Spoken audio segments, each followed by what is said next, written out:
Eastwick is a neighborhood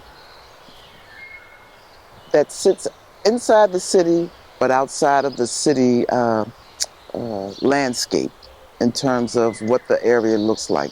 People have grass, people have trees, have access to a wildlife reserve. So it's pretty peaceful out here.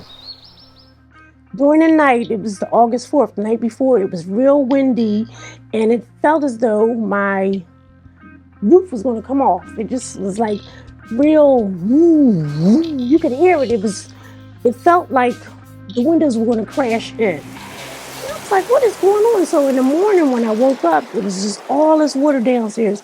And I think I had left clothes in the washing machine overnight. So I would go downstairs and I was like, oh my God. I got down to the third step and the water was everywhere.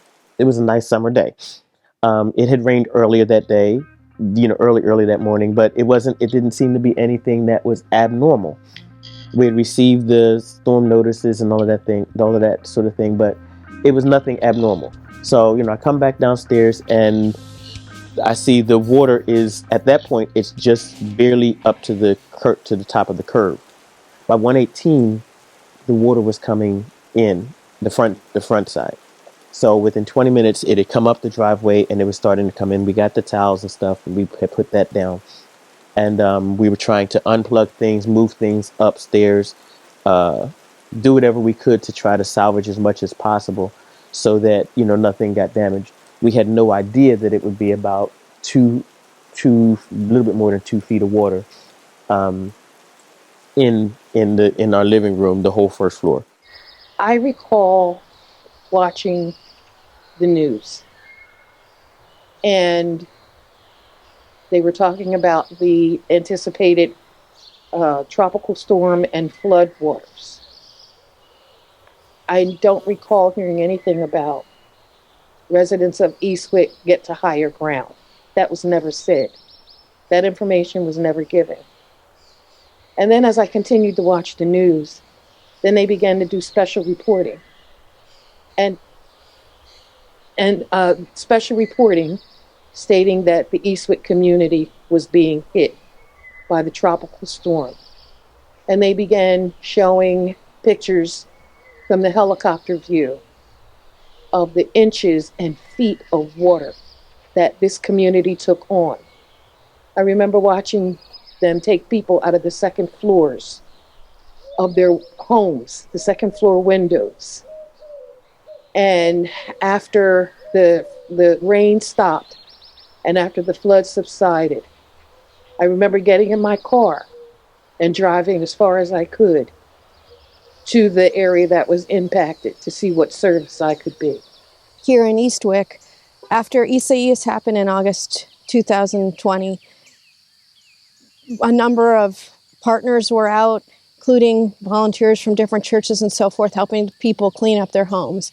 But after months pass, weeks, months pass, you find by partnering with community leaders like Carolyn, who we saw earlier, you learn about ongoing unmet needs. So that is where my role really kicks in. As part of the leadership of some of the other partner agencies, we work together in the VOAD, Voluntary Organizations Active in Disaster, and help kind of just bring those needs to light and connect people with case managers like Stacy Ford, who was mentioned. She's an employee of Lutheran Congregational Services right now, to help people navigate their long-term recovery through really complicated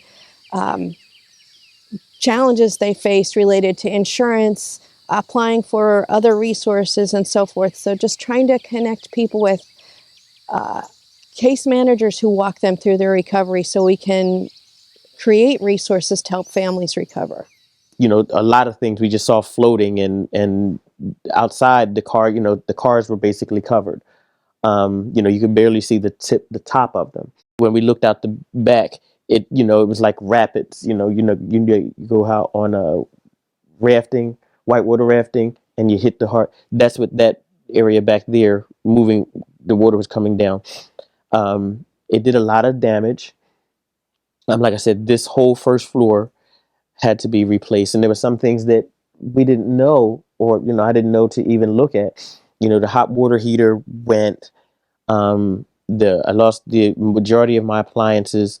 There was holes that were in the back of the house, which still hasn't been fixed. I still have to get that repaired because the insurance wouldn't cover that. After they fixed the roof, I still had no heat because the money they gave me for the family room was going to get the heater and the hot water tank and all that. I couldn't get it because I had to fix the roof first. So now they have fixed this. They rewired my house for the electric because all that was messed up. They rewired the house. They gave me a new heater, a new central air system, and they put the central air up, elevated it so it wouldn't, if we ever have a flood again, it wouldn't get messed up. And also, they're fixing up my house as we go along, and I'm very, very appreciative of that. I think it's a godsend.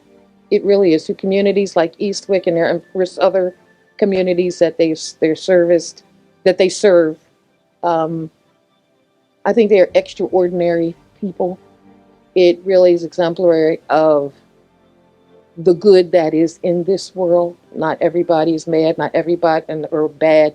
Not everybody turns a deaf ear or a blind eye to situations. And there are people that are standing there willing to lend a hand to give people a leg up to help recover, from the situations that they're in. I think groups like VOED are needed. They are necessary just to help people to recover, to get back on their feet. I think the most important thing about this neighborhood is that it's always good to remind people that you're not forgotten and that you are worthwhile and people are hearing you, and that there are people out here in this city and the surrounding area that support people living independently and safely in their homes. I am 100% certain that without Lutheran Disaster Response and our partners, 25 families in Eastwick would still be without heat and/or hot water today. You've met the people of Eastwick and heard their stories.